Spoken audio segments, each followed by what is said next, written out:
कहानी की शुरुआत होती है रसल नाम के एक आदमी से जो जेल में बैठकर अपनी कहानी बता रहा था। उसके मुताबिक उसने एक ऐसी डकैती को अंजाम दिया था जिसका पर्दाफाश आज तक कोई पुलिस वाला नहीं कर पाया। फिर वो शुरुआत से बताता है कि उसने इस कारनामे को कैसे अंजाम दिया। जिस दिन उन्हें बैंक में चोरी करनी थी उस दिन वहाँ कई देशों के नागरिक मौजूद थे। इसके बाद बैंक में एक आदमी आया जिसने सफेद यूनिफॉर्म और चश्मा पहना था। तभी उसके पीछे ऐसी ही यूनिफॉर्म वाले कई नकाबपोश लोग घुस आए और फिर पहले आदमी ने भी अपना चेहरा ढक लिया। उन्होंने तुरंत बैंक का दरवाजा बंद किया और अचानक अपने हथियार निकाल लिए, जिससे वहां मौजूद सभी लोग बुरी तरह डर गए। फिर चोरों ने वहां स्मोक बॉम्ब्स छोड़ दिए और तभी बाहर से गुजर रहे एक पुलिस वाले की नजर बैंक से निकल रहे धुएं पर पड़ गई। उसने तुरंत पुलिस को खबर कर दी, लेकिन तभी एक चोर ने उसे बंदूक दिखाकर धमकी दी कि उसने कई लोगों को बंदी बना रखा है। अगर पुलिस ने कुछ भी करने की कोशिश की तो वो सभी कैदियों को मौत के घाट उतार देंगे। इसके बाद उस पुलिस वाले ने जल्दी से पुलिस फोर्स बुलवाई और बाहर के लोगों को बैंक से दूर हटाने लगा। फिर हम डिटेक्टिव फ्रेजियर को देखते हैं। जैसे ही उसे डकैती की खबर मिली तो वो अपनी टीम के साथ बैंक के बाहर पहुंच गया। कुछ ही पलों में पुलिस ने बैंक को चारों ओर से घेर लिया और तो और वहां देश भर के टीवी चैनल भी इकट्ठा हो गए थे। उधर बैंक के मालिक को भी खबर मिली कि उसके बैंक में चोर घुस आए हैं और लोगों को बंदी बना लिया गया है। इधर डिटेक्टिव फ्रेजर और डिटेक्टिव मिलर ने अपनी जांच शुरू कर दी थी। वहीं बैंक में चोरों ने सभी हॉस्टेजेस को एक जगह इकट्ठा किया और सबके फोन जब्त करके एक लिफाफे में डाल दिए। लेकिन बैंक में काम करने वाले पीटर ने उनसे कहा कि वो अपना फोन घर पर ही भूल आया है। तब एक चोर ने किसी का फोन लेकर पीटर के नंबर पर कॉल किया और तभी ऑफिस से उसका फोन बजने की आवाज आने लगी। अब बेचारे पीटर की हवा टाइट हो चुकी थी और उसने चोरों से माफी मांगना शुरू कर दिया। लेकिन गैंग लीडर गुस्से में उसे घसीटकर ऑफिस में ले गया और उसे तब तक पीटा जब तक वो बेहोश नहीं हो गया। आखिरकार उसने बाहर आकर सबको धमकाया कि जिसने भी चालाकी करने की कोशिश की उसका यही हाल होगा। इसके बाद उसने सभी हॉस्टेजेस के कपड़े जबरदस्ती उतरवा कर उन्हें बिल्कुल अपने साथियों जैसे कपड़े पहना दिए। उधर देश भर में डकैती की खबर आग की तरह फैल चुकी थी। तभी बैंक में मौजूद एक बूढ़े आदमी को दिल का दौरा पड़ गया, इसलिए चोरों को मजबूरन उसे बैंक से बाहर भेजना पड़ा।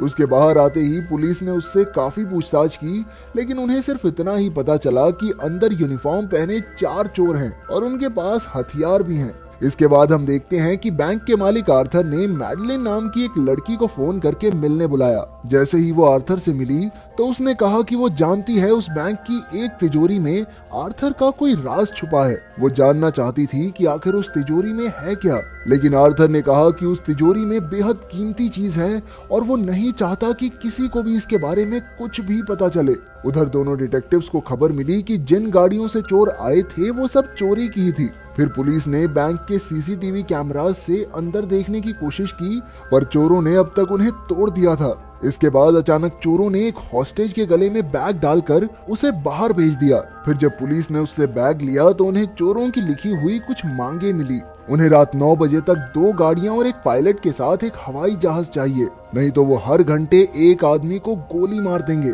उसी वक्त आर्थर ने वहां आकर बैंक के हालातों के बारे में पूछा, लेकिन डिटेक्टिव्स कहने लगे कि वो खुद उसे हर पल की खबर देते रहेंगे।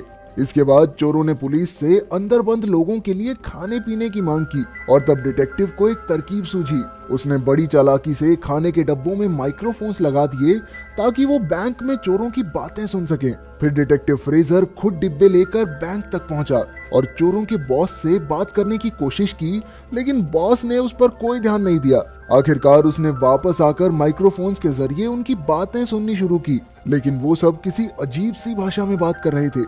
आखिरकार उन्होंने एक औरत को बुलाया जो ये भाषा जानती थी, लेकिन उस औरत ने बताया कि ये सिर्फ अल्बानिया के राष्ट्रपति का भाषण है और कुछ नहीं। असल में चोर काफी शातिर थे और ये पहले से जानते थे कि फ्रेजर चालाकी जरूर करेगा, इसलिए उन्होंने भी उसका वक्त बर्बाद करके थोड़ा फायदा उठा लिया। उधर बैंक में रसल और उसके साथी ने वही तिजोरी खोली और बैंक के मालिक के खुफिया कागजात चुरा कर कीमती हीरे वहीं छोड़ दिए। इधर शहर का मेयर मैडलिन के साथ फ्रेजर से मिलने आ पहुंचा। उसने कहा कि मैडलिन इस केस में उसकी मदद कर सकती है, लेकिन फ्रेजर ने इसके लिए साफ मना कर दिया।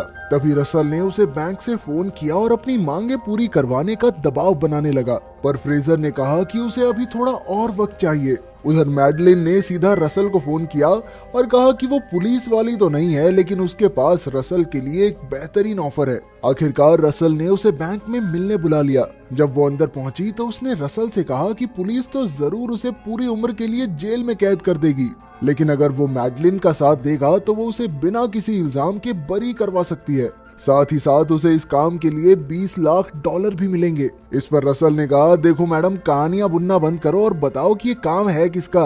लेकिन मैडलिन ने कोई नाम बताने से इनकार कर दिया। तब रसल ने उसे एक कहानी सुनाई। दूसरे विश्व युद्ध के दौरान एक अमेरिकी आदमी स्विट्जरलैंड के बैंक में काम करता था। उसने नाजियों के बीच अपने ओहदे का गलत फायदा उठाया और देखते ही देखते वो काफी अमीर हो गया। उसी पैसे से उसने ये बैंक खोला और वही ये आदमी है जिसने मैडलिन को उसके पास भेजा है। अब मैडलिन भी समझ गई कि आज उसका पाला एक टक्कर के आदमी से पड़ा है, तो उसने सीधे सीधे डील की बात की। उसे रसल को बचाने के बदले तिजोरी में रखे वो खुफिया कागज चाहिए थे। फिर रसल ने उसे एक कागज दिखाया, लेकिन उसने वो मैडलिन को देने से साफ इनकार कर दिया। आखिरकार मैडलिन चुपचाप वहां से चली गई। उसके बाहर आते ही फ्रेजर ने उससे चोरों के बारे में पूछा, तो मैडलिन कहने लगी कि उसे पूरा विश्वास है कि चाहे कुछ भी हो जाए लेकिन रसल किसी को मारेगा नहीं, वो सिर्फ अपनी बात मनवाने के लिए धमकियां दे रहा है। अब फ्रेजर ने रसल को फोन किया और कहा कि हवाई जहाज तैयार है, लेकिन उससे पहले वो खुद बैंक में जाकर कैदियों की जांच करना चाहता है। रसल मान गया और फिर फ्रेजर बैंक के अंदर पहुंचा। उसने बैंक के सारे कमरों में मौजूद हॉस्टेजेस से बात की और उनकी सलामती देखकर वो बैंक से बाहर जाने लगा। जाते जाते उसने कहा कि चाहे जो भी हो वो रसल को उम्र कैद की सजा दिलवा कर रहेगा। पर रसल ने भी पूरे कॉन्फिडेंस से कहा कि भाई, मैं तेरी आंखों के सामने से निकल जाऊंगा और तू मुझे पहचान भी नहीं पाएगा। ये सुनकर फ्रेजर ने अचानक उस पर हमला कर दिया, पर एक दूसरे चोर ने पीछे से उसके सर पर बंदूक रख दी। फिर रसल ने कहा, अगर अब हमारी मांगे पूरी नहीं हुई ना तो ये सब के सब एक एक करके मरेंगे, समझा। आखिरकार फ्रेजर वापस पुलिस टेंट में लौट आया और अब उसे भी यकीन हो चुका था कि रसल किसी को जान से तो नहीं मार सकता। उसी वक्त एक ऑफिसर ने वहां आकर फ्रेजर को बताया कि उसे केस से निकाल दिया गया है और उसकी जगह अब कोई और डिटेक्टिव लेगा। असल में जो नया कैप्टन था वो बैंक पर हमला करके आम लोगों को चोरों से आजाद करवाने का प्लान बना रहा था, और तो और उन्हें बॉम्ब्स को भी ढूंढना था जो चोरों ने बैंक में लगाए थे। उधर फ्रेजर को अचानक चोरों के भेजे हुए बैग में एक डिवाइस मिला, तो उसे समझ आया कि अब तक वो चोर पुलिस की सारी बातें सुन रहे थे। उसने तुरंत कैप्टन को फोन करके बैंक पर हमला करने से रोका, क्योंकि चोर पहले से ही इस बारे में जानते थे। वहीं बैंक के अंदर चोरों की गैंग सच में पुलिस का सामना करने की तैयारी कर रही थी। उन्होंने सारे हॉस्टेजेस को इकट्ठा करके पहले माले पर भेज दिया और नीचे के माले पर जबरदस्त धमाके कर दिए।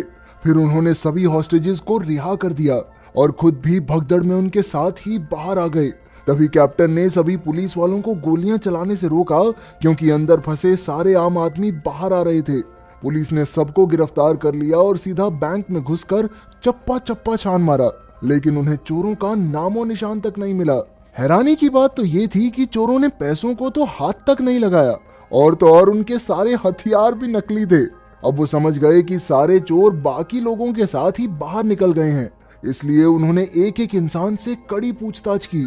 लेकिन इतनी कोशिश के बाद भी वो असली चोरों की पहचान नहीं कर पाए, क्योंकि उनके चेहरे तो किसी ने नहीं देखे थे। आखिरकार सरकार के ऑफिसर्स वहां पहुंचे और उन्होंने फ्रेजर को कोई सबूत न मिलने की वजह से केस बंद करने को कहा। फ्रेजर ने वहां तो हाँ कर दी, लेकिन वो इस केस को सुलझाए बिना मानने वाला नहीं था। उधर मैडलिन बैंक के मालिक आर्थर से मिली और उसे बताया कि रसल ने वो खुफिया फाइल चुरा कर अपने पास रख ली है, ताकि आर्थर उसके खिलाफ कोई कदम न उठा सके। असल में उस फाइल के अंदर आर्थर के खिलाफ सबूत थे कि कैसे उसने दूसरे विश्व युद्ध के दौरान यहूदियों के साथ बदसलूकी करके नाजियों से करोड़ों रुपए कमाए थे, और शायद इसी कारण से चोरों ने आर्थर से बदला लेने के लिए बैंक में डाका डाला। आखिरकार आर्थर ने खुद की सफाई में कहा कि वो काफी जवान था और सफलता का नशा उसके सर पर चढ़ गया था, जिस वजह से वो अच्छे बुरे का फर्क ही भूल गया। इसके बाद हम फिर से रसल को देखते हैं, लेकिन वो जेल में नहीं बल्कि एक छोटे से कमरे में था। असल में जब उसने तिजोरी से फाइल चुराई तो उसने बैंक के मालिक के बेशकीमती हीरे भी चुरा लिए थे, और फिर वो बैंक के अंदर ही एक खुफिया कमरे में छिप गया। इस घटना के पूरे एक हफ्ते बाद उसके साथी उसे बैंक से लेने आए, लेकिन तभी हम देखते हैं कि फ्रेजर भी बैंक में घुस रहा था और अचानक उसकी टक्कर रसल से हो गई। पर फ्रेजर उसे पहचान नहीं पाया और रसल धूम मचा ले गाता हुआ सीधा जाकर अपने साथियों की गाड़ी में बैठ गया। उधर फ्रेजर ने बैंक में आर्थर की तिजोरी खुलवाई तो वहां उसे एक हीरे वाली अंगूठी और एक कागज मिला जिस पर लिखा था अंगूठी का पीछा करो। अब वो सीधा आर्थर से मिलने पहुंचा और इस अंगूठी के बारे में पूछा, लेकिन लाजमी सी बात है कि आर्थर ने उसे कोई ढंग का जवाब नहीं दिया।